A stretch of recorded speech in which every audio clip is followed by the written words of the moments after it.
श्री महालक्ष्मीची ध्यानी घ्यावी अशी ही कहाणी आहे. द्वापर युगातली, आपल्या भारतातली सौराष्ट्र देशात घडलेली. तेथे एक राजा राज्य करीत होता. त्याचे भद्रश्रवा असे नाव होते. तो शूर होता, दयाळू होता, प्रजादक्ष होता. 4 वेद, 6 शास्त्रे, 18 पुराणे याचे ज्ञान त्याला होते. अशा त्या राजाच्या राणीचे नाव होते सुरतचंद्रिका. राणी रूपाने सुंदर होती, सुलक्षणी होती आणि पतिनिष्ठ होती. त्यांना एकूण 8 अपत्ये होती, 7 पुत्र आणि त्यांच्यानंतर झालेली एक कन्या. राजा राणीने कन्येचे नाव श्यामबाला ठेवले होते. एकदा देवीच्या मनात आले, आपण राजाच्या राजप्रसादी राहावे. त्याने राजा आणखीन सुखी होईल, प्रजेलाही तो आणखीन सुख देईल. गरिबाकडे राहिले तर सगळ्या संपत्तीचा तो एकटाच उपभोग घेईल, म्हणून देवीने एका म्हातारीचे रूप घेतले. फाटकी वस्त्रे ल्यायली, आधारासाठी काठी घेतली आणि काठी टेकत टेकत ती राणीच्या महलाच्या दाराशी आली. तिला पाहताच एक दासी पुढे आली. तिने म्हातारीला विचारले, कोण ग बाई तू? कुठून आलीस? काय काम काढलंस? तुझं नाव काय? गाव काय? काय हवं तुला? म्हातारीचे रूप धरलेली श्री महालक्ष्मी म्हणाली, माझं नाव कमलाबाई, द्वारकेला राहते मी. तुझ्या राणीला भेटायला आले. कुठे आहे ती? दासी म्हणाली, राणीसाहेब महलात आहे. त्यांना सांगायला गेले तर त्या माझ्यावर रागवतील. तुला त्या कशा भेटतील? तुझा अवतार पाहून तुला त्या हाकलूनच देतील. तू इथेच थोडा वेळ आडोसा थांब. म्हातारीला राग आला. ती संतापून म्हणाली, तुझी राणी गेल्या जन्मी एका वैश्याची पत्नी होती. तो वैश्य फार गरीब होता. त्यावरून त्या दोघांची नेहमी भांडणे होत. नवरा तिला मारहाण करी. या त्रासाला कंटाळून एक दिवस ती घर सोडून गेली आणि जंगलात उपाशी तापाशी भटकू लागली. तिची ती अवस्था पाहून मला तिची दया आली. मी तिला ऐश्वर्य, सुख आणि संपत्ती देणाऱ्या श्री महालक्ष्मीच्या व्रताची माहिती सांगितली. त्याप्रमाणे तिने ते व्रत केले. तिच्या व्रताने महालक्ष्मी प्रसन्न झाली. तिचे दारिद्र्य संपले. तिचे घर संपत्ती समृद्धीने भरले. तिच्या जीवनात आनंद भरला. मृत्यूनंतर लक्ष्मी व्रत केल्यामुळे ते दोघे पती पत्नी लक्ष्मी लोकात वैभवात राहिले. या जन्मी त्यांचा जन्म राजकुळात झाला आहे. देवीच्या कृपेने ती आता राणी पदावर बसली आहे. म्हातारीचे बोलणे ऐकून दासीच्या मनात जिज्ञासा निर्माण झाली. तिने म्हातारीला पाणी दिले, नमस्कार केला आणि म्हणाली, मला सांगाल ते व्रत? मी करीन ते नेमाने.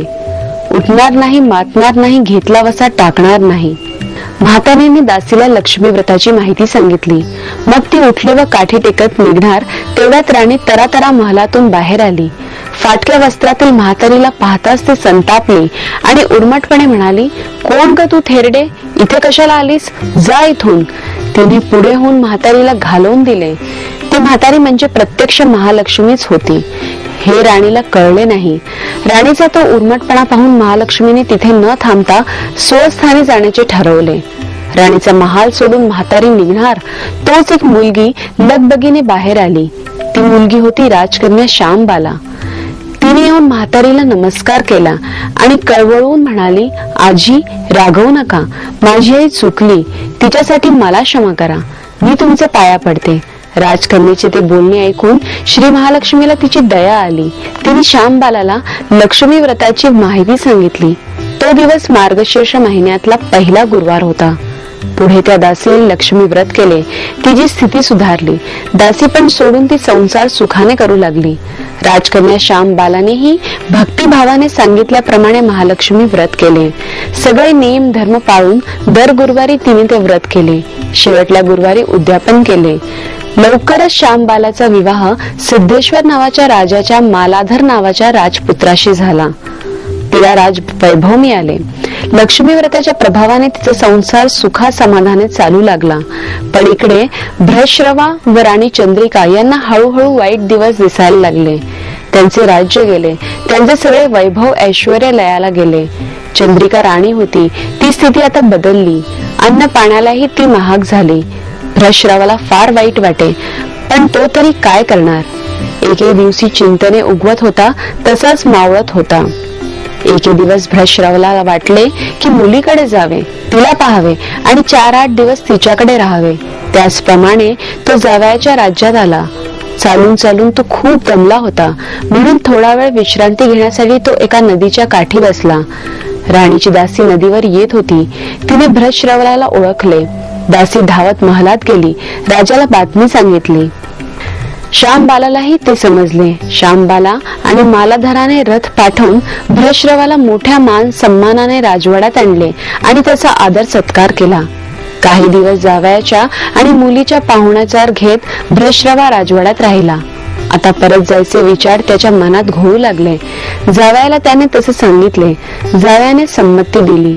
भ्रश्रवा परत जायला निघाला तेव्हा श्यामबालाने एक हंडा भरून धन पित्याला दिले. तो हंडा घेऊन भ्रश्रवा घरी आला. मुलीने धनाने भरलेला हंडा दिला आहे हे ऐकून सूरजचंद्रिकेचा आनंद गगनात मावेना. घाईघाईने तिने हंड्यावरचे झाकण काढले. आत पाहते तर काय, हंड्यात धन नव्हतेच, होते फक्त कोळसे. महालक्ष्मीच्या अवकृपेने हंड्यातल्या धनाचे कोळसे झाले होते. चंद्रिकेने कपाळावर हात मारून घेतला. भ्रश्रवा हा चमत्कार पाहून चकित झाला होता. दुःखाचे दिवस संपतच नव्हते, दारिद्र्याचे भोग सुटत नव्हते. सूरजचंद्रिकेला एक एक दिवस काढताना जीव मेटाकुटीला येत होता. एक दिवस सूरजचंद्रिकेच्या मनात ही लेकीला भेटायची इच्छा निर्माण झाली. त्याचप्रमाणे ती लेकीच्या घरी जाण्यासाठी निघाली. तो दिवस मार्गशीर्ष महिन्यातला शेवटला गुरुवार होता. सूरजचंद्रिका लेकीच्या घरी पोहोचली तेव्हा श्यामबाला व्रताचे उद्यापन करीत होती. श्यामबालाने आईकडूनही महालक्ष्मी व्रत करवून घेतले. 4 दिवस मुलीकडे राहून सूरजचंद्रिका परत आपल्या गावात आली. लक्ष्मी व्रत केल्यामुळे काही दिवसातच त्यांना त्यांचे पूर्वीचे वैभव परत मिळाले. राज्य प्राप्ती झाली. पुढे काही दिवसांनी आई वडिलांना भेटण्यासाठी म्हणून श्यामबाला माहेरी आली. पण बाप भेटायला गेला असताना त्याला श्यामबालेने कोळसा भरलेला हंडा तरी दिला होता, पण आपल्याला मात्र काहीच दिलं नाही हा राग राणीच्या मनात होता. त्यामुळे श्यामबालेचे व्हावे तसे स्वागत कुणीही केले नाही. राणीने एक प्रकारे तिचा अपमानच केला होता. पण श्यामबालेला आईचा राग आला नाही. ती पुन्हा आपल्या घरी जाण्यासाठी निघाली. निघताना तिने पूर्वी बापाला दिलेला हंडा परत घेतला. त्यात मीठ भरले व तो हंडा घेऊन ती आपल्या सासरी आली. स्वगृही आल्यावर मालाधराने श्यामबालेला विचारले, माहेरून काय आणलंस? श्यामबालेने बरोबर आणलेल्या हंड्याकडे बोट दाखवले. मालाधराने झाकण काढून आत पाहिले तर हंड्यात मिठाचे खडे. मालाधराने चकित होऊन पत्नीला विचारले, हे काय? या मिठाचा काय उपयोग? श्यामबाला म्हणाली, थोडं थांबा म्हणजे कळेल. त्या दिवशी श्यामबालाने कुठल्याही पदार्थात मीठ घातले नाही. सगळेच पदार्थ अळणी. मालाधर जेवायला बसल्यावर तिने त्याला सगळे पदार्थ वाढले. सगळे जेवण त्याला अळणी लागले. मग श्यामबालाने पानात थोडे मीठ वाढले. अन्न पदार्थात ते मिसळताच बेचव अन्नाला चव आली. हा मिठाचा उपयोग. श्यामबाला पतीला म्हणाली. मालधरालाही तिचे म्हणणे पटले.